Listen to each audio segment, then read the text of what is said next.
All right, let's try this again, guys. I am trying a different setup in my office today, so I want to make sure that you can see me and that the video is not obstructed. Okay, cool. All right, I'm seeing it here. All right, good. So, welcome everyone to another live stream here in the Property Investing Academy. As you probably know, my name is Sean Magner, and I run a boutique of real estate, kind of collective of real estate investing businesses based in Baltimore, Maryland, primarily focused on hard money lending, private lending, and also coaching and consulting. So I run Monument City Capital, which is my hard money lending business, where we offer short-term, fixed to flip, fixed to rent, acquisition and renovation loans for real estate investors. We offer some DSCR 30-year fixed refi options as well that we broker out. And then I also run Property Investing Academy, which is both this Facebook group and also a coaching consulting business.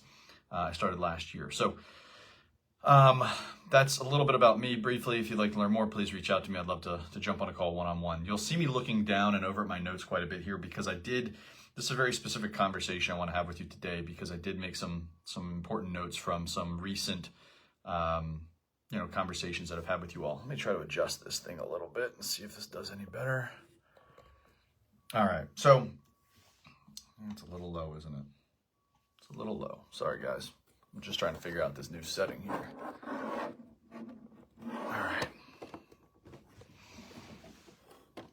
All right, there we go. Let's try this again. So, a couple weeks ago, I put a question out to the group asking for people's challenges and hurdles in raising private capital, so raising money for their real estate investing businesses. And we got a pretty decent amount of responses, both in comments and in DMs. And what I found to be the case was that there's some limiting beliefs out there. And I want to be able to speak to some of those today. And but before I dive in, if you can, I see we've got a couple folks on. If you can just drop a note, just letting me know you're here. I'd appreciate it just to make sure that I can, that this thing is actually working. So let's get into it. So let's first talk about pitching private lending at a high level and what it is. So oftentimes in real estate investing, let's be real, when you're buying real estate, it's not cheap. It takes money. And so, what's up, Todd? Hey, Lucas. It takes money. It takes a good amount of money. And you may or may not have enough of your own private capital to get started in real estate investing from the jump. And so you might need to reach out to your network to raise private money.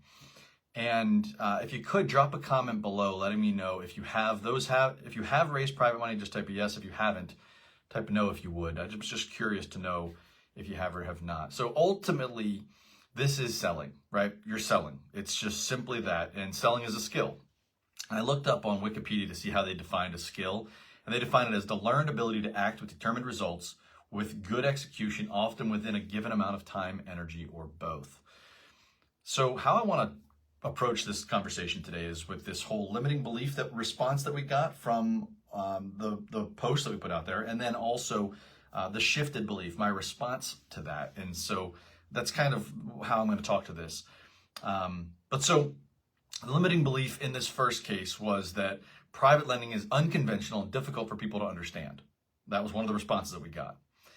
And I want to drive this point home that it may come off that way if your mindset going into the conversation is that. What does that mean? You're offering a secured investment opportunity that benefits both you and the investor, the lender. So remember that. You're not, and I'll jump ahead here in a minute, but you're not asking for money. You're offering an opportunity. And if you go into the conversation with that kind of mindset, I think that the result will be beneficial for sure. It always has been for me. What's up, Manny? And so what are some key points to address when pitching private lending? So pretty simple stuff. Think about this at a high level. You've probably heard of these things before, but conventional versus alternative investments, right? These categories. Conventional categories would be the ones you're most familiar with. Your stocks, your bonds, your savings accounts like 401ks, Roth IRAs, and on and on and on. The alternatives would be things like crypto, collectibles, stamps, antiques, venture capital and private equity, so buying businesses. And real estate is in that bucket as well as private lending. So there's conventional and alternative investment categories. So just remember that. And most people you're going to speak to when raising private money are familiar with both, but they don't know it. They are really only thinking conventional, buying stocks, having a stock portfolio, 401k at their job. They are familiar with crypto, unless they're living under a rock. They are familiar with private equity and buying collectibles and cars and stamps and such, and real estate. Hell, they probably live in a house. But so you want to keep that in mind, conventional versus alternative. This is nothing unique. Nothing we do is unique or creative. So that's de-risking the investment, right? Reminding these folks that nothing you do is unique or creative. That should bring them some peace of mind.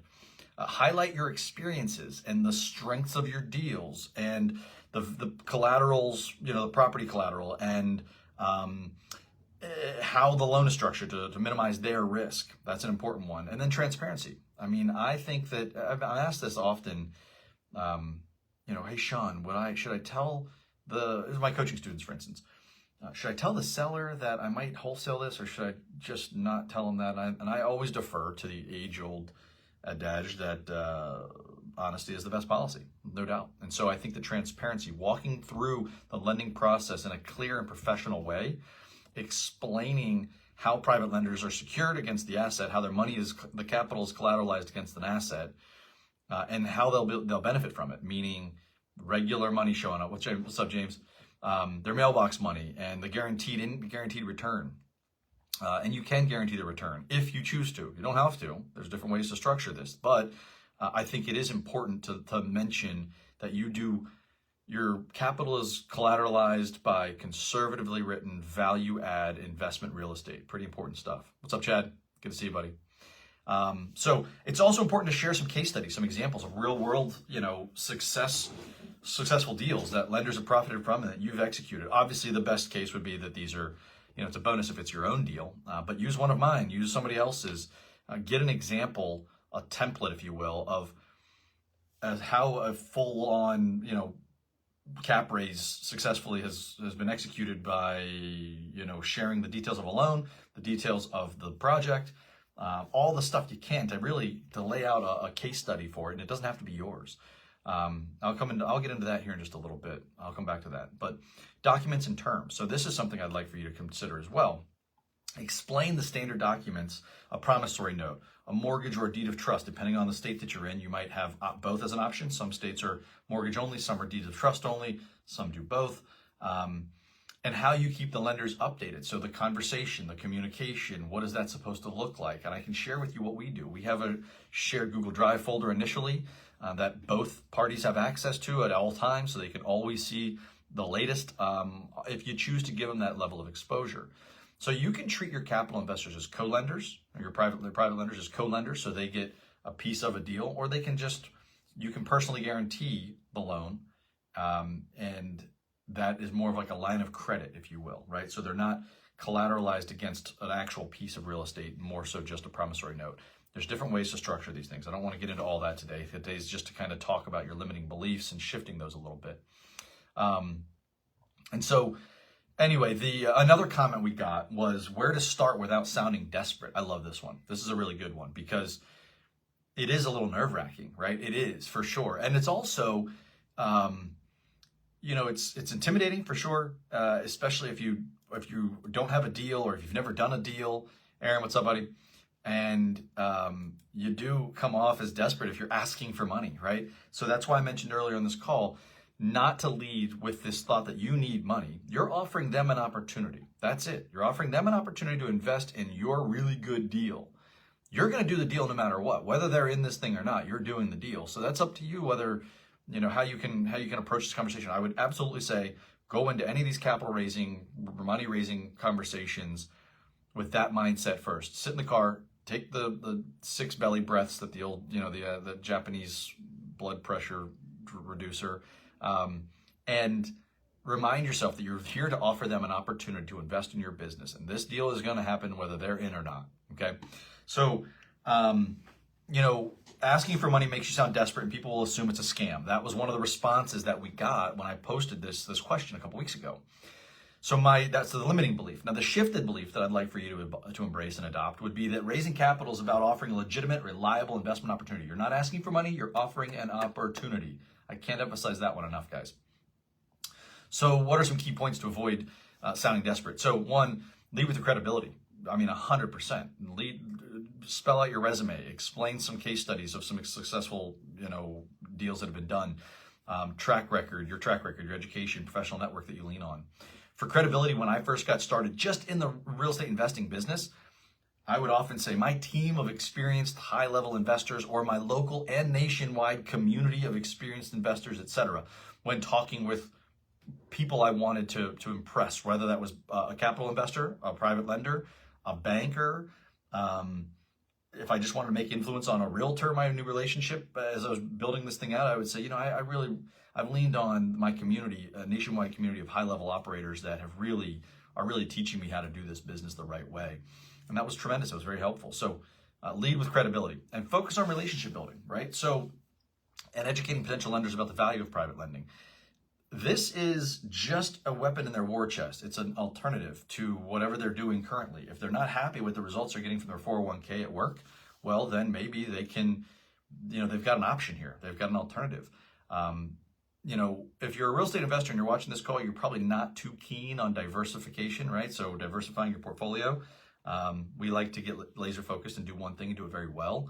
And we think that we have control and we can produce better results. And so that's what we do. But our audience are private lenders. They may not, right? And I'm going to explain who these people are and where to find them typically, at least what I've done here in a minute. But these folks aren't as familiar with the business as you are. So it's your job to open it up to them and explain to them. So, and then framing, using language that establishes your authority and the opportunity. So I have an opportunity for you to earn passive income secured by real estate. Talk about mailbox money here, right? Mailbox money being that shows up on the first of the month, every single month, like clockwork. Very, very important. So that was one of the limiting beliefs that we got. And another comment I thought this was important. Getting people to commit to lending you their money. So my buddy Matt posted this one. He responded and he said, there's getting them to actually move the money, to wire the money over, has been a struggle at times, which I totally get, because there is a difference between a capital commitment and a capital investment, right? They've committed to doing it, but have they moved the money? Have they wired the funds yet? So the limiting belief here is it's difficult to get someone to hand over their money without pushy tactics. And the shifted belief I want to present is that trust and confidence in you and the deal is the key to securing the capital. No way around it. Reminding them again that, look, I've got this deal and we're going to do it. And I want you to be involved. I'm offering you the opportunity to invest and get a healthy return on your money. Whether that's 6, 8, 10, 12%, whatever you choose to pay these folks, that's up to you. And that's up to negotiations. And if you want to learn what we do, I'll hop on a call and we can talk about that. But, excuse me. So some key points to get people to actually invest. Excuse me, let me take a sip here.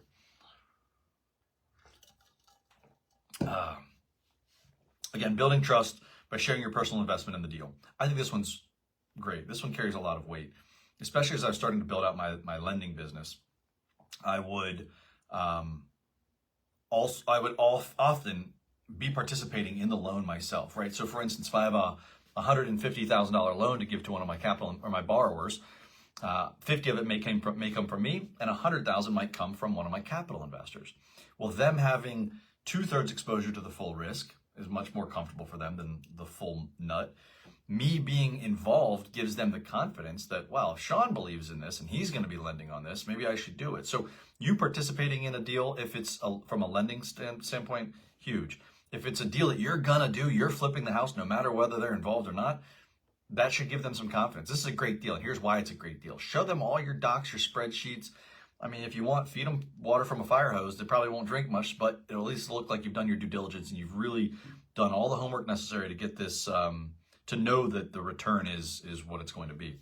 And as I mentioned earlier in the call, this is a sales skill. It's a skill, very much a skill.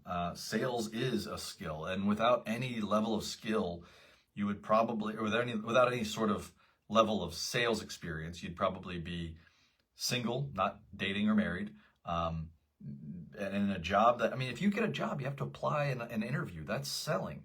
When you're on a date, that's selling. When you're raising private money for your real estate investing endeavors, that's selling. It is selling. Selling is a skill. Hey, Sylvia, welcome. Wilson, what's up, buddy? Aaron. I think I mentioned Aaron earlier. What's up, man? Good to see you. So don't pressure, use professionalism and clarity to do the heavy lifting. Confidence comes from showing how they are protected. Again, any of these, I often say this, a savvy investor or a smart person is going to first look at the downside risk before the upside potential. It's important to remember that. The downside risk outweighs the upside potential for sure. Great, I can earn some interest on my money. Holy crap, I lost my capital. Those are two different kinds of conversations. We don't want the latter. So, sales techniques to consider. These are some thoughts that I jotted down here, and I think they're pretty important. There's lots of different sales techniques, guys, and I am not by any means. I shouldn't say I'm not. I was at one point an expert in sales. I've won many awards from my corporate days in sales. I was in sales, business to consumer, business to business, ultimately middle management and sales leadership for a couple of different big companies. And I was fortunate enough to work in companies where they poured back into their salespeople with training. They brought in outside vendors to train their salespeople. I was very, very fortunate. But there's a lot of different techniques to consider. Don't ever come off like you're selling. Again, remember, you're just offering them an opportunity. If it's not for them and it's not for you, don't move forward. If you get this if your spidey senses go off and you don't think that this is going to be a good marriage or a good fit, it's not worth it, honestly. I mean, I've definitely taken on money from people I wish I hadn't. And I now know what to look for, right? And so it's important to remember that. Don't be desperate. But let's talk about a few of these tactics, right? So scarcity and urgency. You've probably heard these before, right? Limited availability. I only need 1 or 2 private lenders for this deal, right? Okay. Tight timelines. We're closing on this property soon, so we'll need a commitment by. Got it. Very simple. A date, right? Strong demand is another one. So several investors have shown interest, but I wanted to offer this to you first.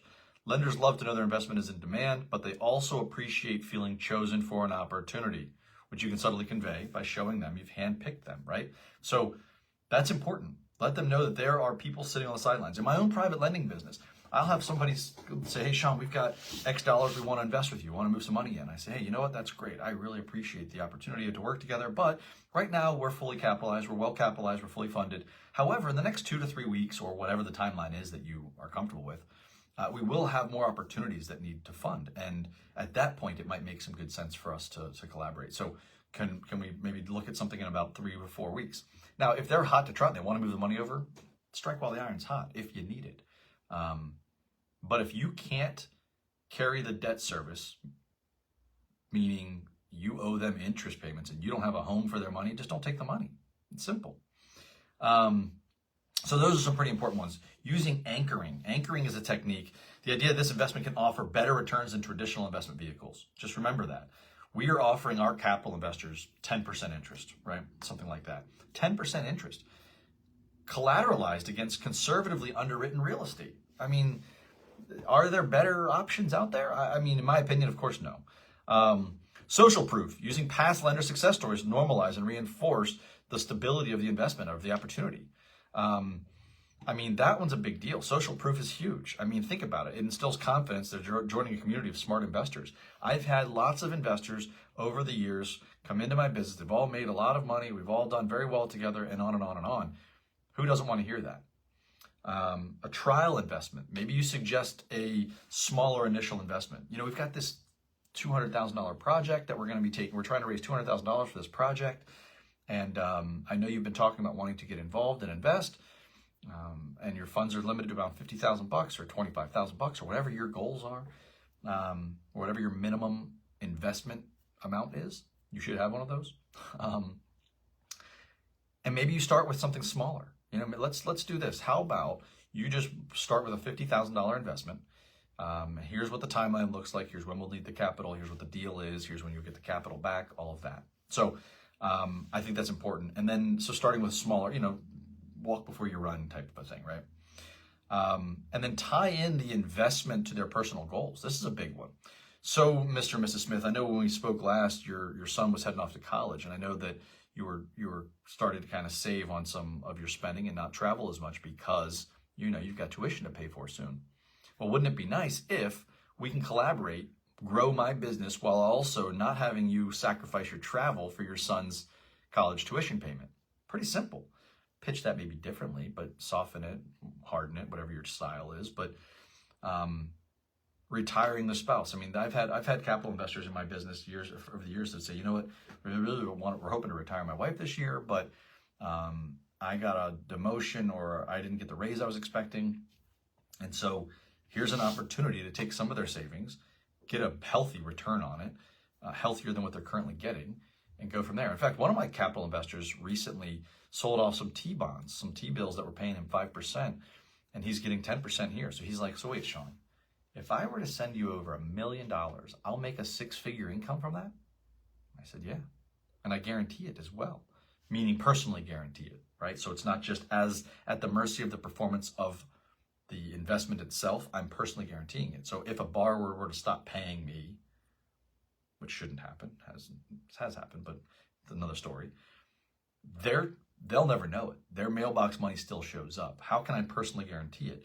Well, I've got a sizable equity position in a lot of my real estate portfolio holdings. I'm one of my biggest capital investors in my own lending business. So we've got some liquidity that can back that statement, right? Anyway, when you connect the opportunity to their pain points and their goals, you'll see a light bulb go off. It happens every single time. Like, oh, wait a minute. You start thinking about that, and then you can continue to work on that. I've jotted down an example here. It doesn't. You mentioned you were looking for a way to diversify your investments and build passive income. This deal can help you achieve that without all the usual headaches. Pretty simple, straightforward. But again, the final point I want to drive home on this one is it becomes more than just another investment when you tie it to their personal goals, right? It's a solution maybe that they were looking for, or didn't know that they needed for their financial future. It's a big deal. And then the last kind of, what am I calling these techniques, if you will, sales techniques, would be a soft close. Use a soft close to subtly prompt them to take action without feeling pressured, right? Does this sound like something you'd be interested in? Is this a good fit? If so, I'd love to work with you and can send over the details for you to review. I put together a slide deck. If you'd like, I can share that with you on how the whole process works. It's kind of a recap of our conversation here, Mr. and Mrs. Potential Investor.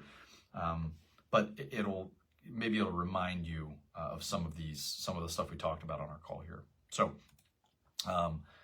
this opens doors for a commitment, but allows them to not have to feel like they're being pressured. And then the last comment we got that I'm going to respond to, at least, I got a bunch of them. It was pretty cool. I'm glad that you guys responded the way you did. But the last one that I want to speak to here is debunking the myth of needing high net worth individuals. This is a big deal, guys. So it is common and it makes total sense to think, I don't know a ton of millionaires. I don't know people with a bank account with 6 or 7 figures sitting in it. I don't know those types of people. And for many years, guys, I didn't either. I do now. However, I've been in this business for a decade. It doesn't happen overnight. But that said, I also started to do some of the things I'm talking about here and kind of expanded my own limited beliefs and thought, well, how else can we do this? So here's what I've got for you. So the limiting belief was, and then the shifted belief. Remember, that's how I'm going to share this. So the limiting belief was only wealthy individuals can provide private money. And some of you experienced folks watching this are probably laughing at that, realizing that's not necessarily the truth. The shifted belief I'd like for you to leave here with is that private money can come from anyone who wants better returns than what they're currently getting, period, right? Right? There's certain stocks and savings accounts. I've got savings accounts in my own business that produce sub 5% returns. Okay, not always getting rich on that. But you don't need to focus on high net worth individuals. That's the takeaway. You don't have to just limit your focus on high net worth individuals. So some key points here. Everyday people, like friends and families, your friends and family and professionals, think about this. They often have untapped resources in savings or retirement accounts, IRAs, that they could put to better use. Now it becomes your job to find those people willing to listen to the conversation and then share this with them, right? So I want to share with you guys watching that many of my investors have come from this category. So I want to share some of the people that are my investors over the years. Factory workers, literally time clock stamping factory workers like my father was for many, many years. Retired school teachers. I have retired school teachers that are investing with me.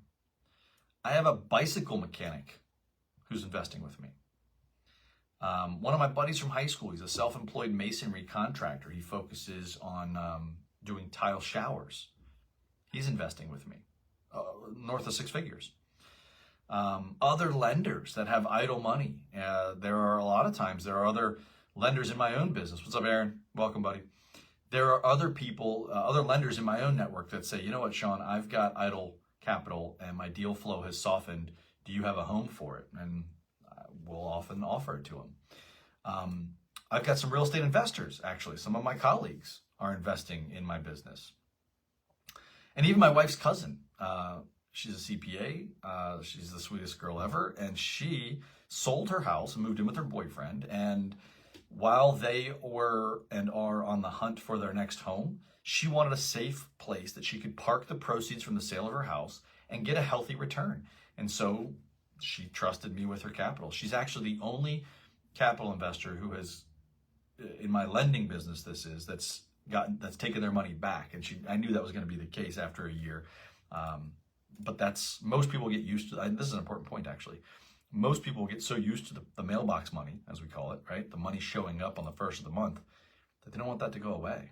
And they're willing to just keep it in there. I mean, honestly, it's been years since I've returned capital to most, except for this one lady I'm talking about, my wife's cousin. Anyway, so another thought here, guys, is to work on your second degree relationships and connections. So those are the people that first degree relationships are the ones you have, the people that you know. Second degree would be the people that they know, right?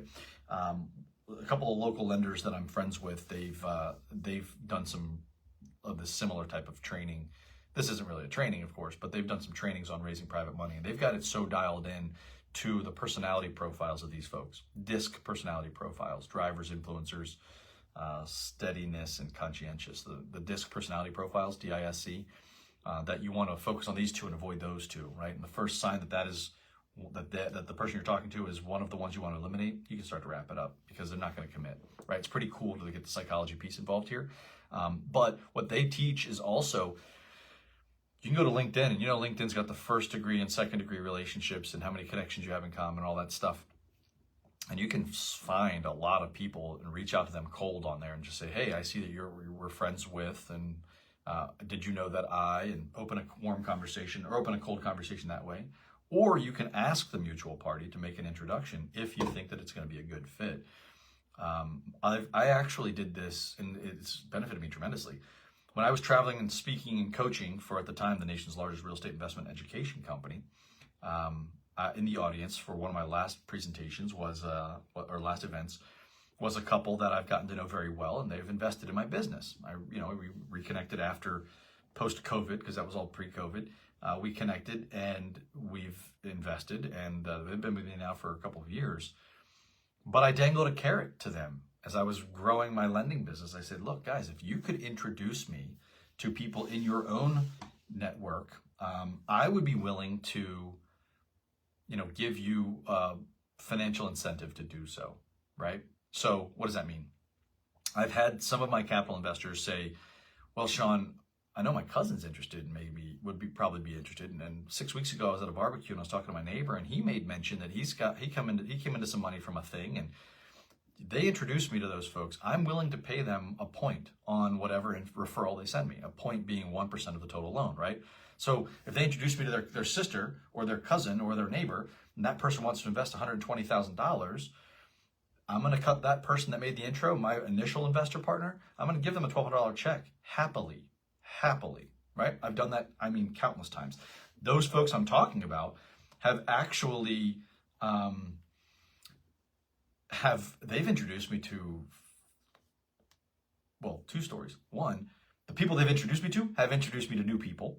So those are like third or fourth degree relationships, right? Initially, now I've built my own relationship with them.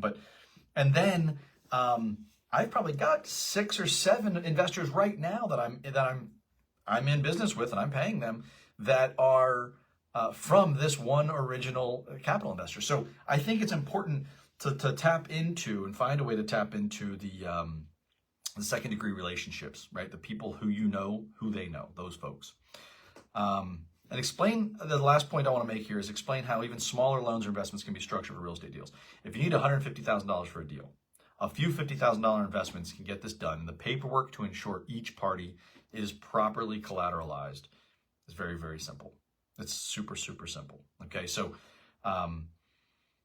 anyway, let me go back and just do a quick recap. So we talked about first debunking the high level, at a high level, pitching private money. Remember, it is selling. Selling is a skill. A skill can be learned, improved upon, evolved, developed, all of that. Remember, you're also not doing anything unique or creative with the money. This is one of the oldest trades in the book, guys. One of my good lender friends, and I hope nobody takes offense to this, but he often jokes that aside from prostitution, lending money is one of the oldest trades in the books, right? Or one of the oldest trades ever. And so, you know, you've got, if I lend you money, I'm going to get more money back. That's just not that's not new. It's not a new concept. It might be new to this person you're talking to, but nothing you're doing is unique or creative. Remember that. Nobody wants to invest in something that seems super unique and creative unless they themselves are big risk takers, which most of the people that I'm talking to and that you'll probably talk to don't fit in that category. And so nothing we do is unique or creative. Remember that. You're also not asking for money. You're offering them an opportunity. If there's one thing I want you to take away from this, it's that right there. You're not asking people for money. You're offering them an opportunity. That's it.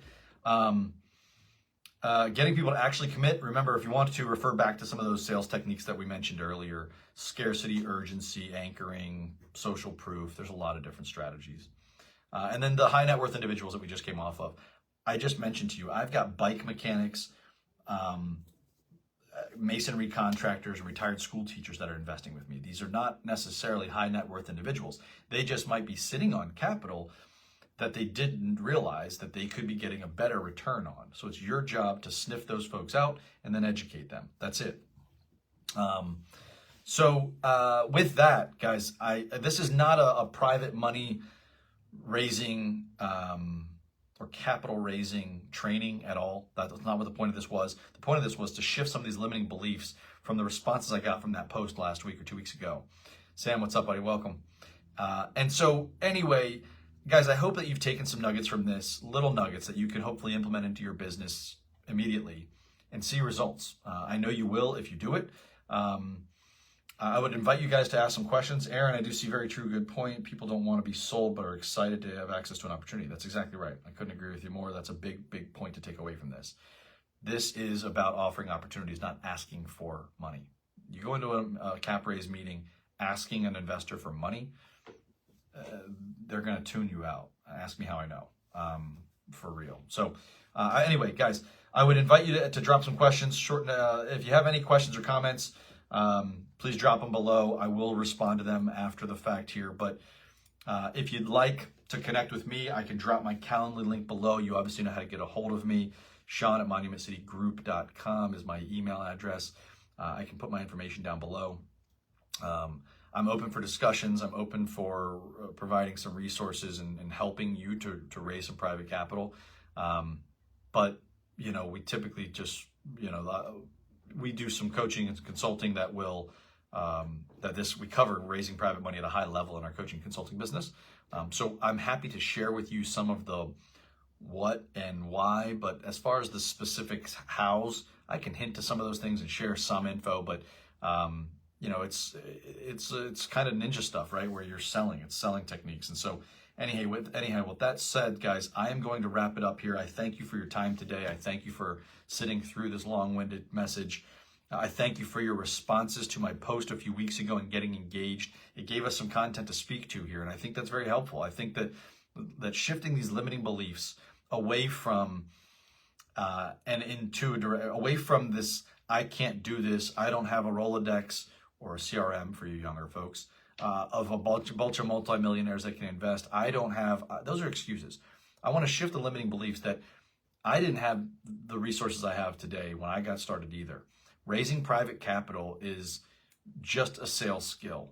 And from finding the customer or the client, the lender in this case, to converting them and closing them, it's just a sales skill, and skills can be taught and learned. So just focus on that. So anyhow, with that said, I hope you guys enjoy the rest of your day, finish the week strong, and if you have any comments, please drop them below and I will respond, I promise. So again, thanks so much for tuning in today, guys, and enjoy the rest of your day, your week, and have a great weekend. Cheers, y'all.